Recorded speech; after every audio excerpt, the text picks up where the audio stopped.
Салам достор, мен жарым жыл мурун COVID-19 илдетине каршы 2 эмдөө алгам. Ортодон жарым жыл өтүп, бустер эмдөөсүн алууда убактысы келди. Аны алуу үчүн биз Сокулук аймактык ооруканасына келдик. Бул жака келгенибиздин себеби маалыматтарга ылайык Чүй облусундагы айрым райондордо, анын ичинде Сокулукта эмдөө бир аз жай жүрүп жаткандай.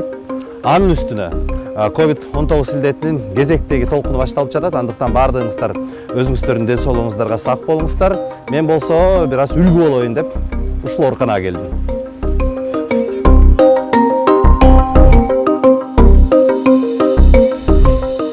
Добрый день. Здравствуйте. Вы вакцинировались? Конечно, обязательно. Почему вы вакцинировались? Чтобы защитить себя и свою семью от заболеваний. Я не знаю, ходят там всякие легенды, что это там 5G вставляют. Но ничего, рога, копыта же еще не выросли, можно делать. Саламатсыздар ба? Наргы келген текшерип атасыңар ба? Неки текшересизби? 35 толстый. Обработку и маску надо, обязательно маску надо. Эжекелер, ковидке вакцинация келгендер бар ба араңыздарда? Саламатсыздар ба? Ковидке.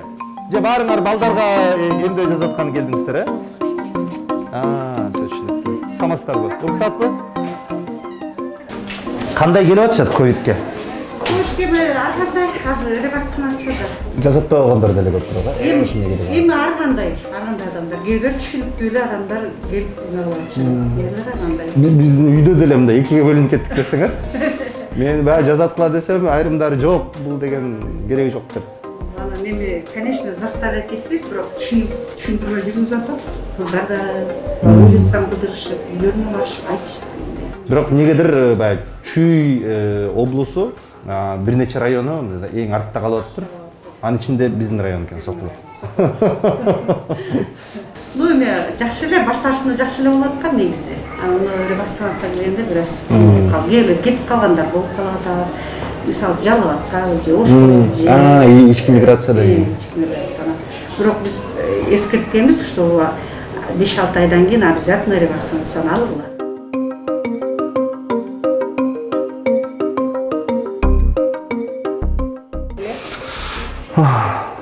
Бала кезиктен баштап ушу уколдон фобиям бар десеңиз.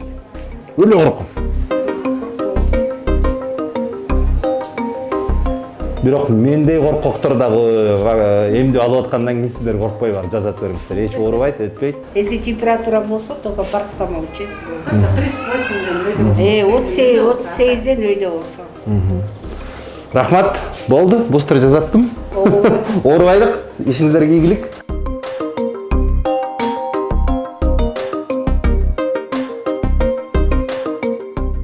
Саламатсызбы? Мен ковидтен вакцина жасап чыктым десеңиз жаңа элечи, 3-чү жолу. А сиз жазаттыңыз беле? Эч жазаткан эмессиз. Себеби эмнеде? Жашыруун болбосо. Иштебесем, эчтеке кылбасам, ушуну жасаткан жокмун. Биз окуп келдим да, анан бир 10дон ашык оорулар бар да, коклюш, туберкулез, кор жана башка. Анын баарына деле жазатып атпайлык банан, буга деле балким жазатып коюш керекпи дегеним да. Эми оорубаңыз эми негизи. Сактанганды Кудай сактайт да. Рахмат жок. COVID-19 эмдөө жазатасызбы, жазатпайсызбы, ал албетте сиздин укугуңуз. Бирок оспа оорусунан, мисалы үчүн 20-кылымда дүйнө жүзү боюнча 300 миллион адам кайтыш болгон, эсиңиздерден чыгарбаңыз. Планетардык масштабта бул ооруну жеңүү үчүн жалгыз гана эмдөө жардам берген. Андан тышкары туберкулез, кор, гепатит Б, гепатит С жана башка катуу оорулар бүгүнкү күнгө чейин эмдөө аркылуу гана кармалып тураларына дагы көңүл буруңуздар. Бүткүл дүйнөлүк саламаттык сактоо уюмунун статистикасы боюнча 2 жылдын ичинде COVID-19 илдетинен 6,5 миллион адам көз жумган. Бул жалгыз гана расмий статистика. Мындан кыйла жогору болушу ыктымал сандар.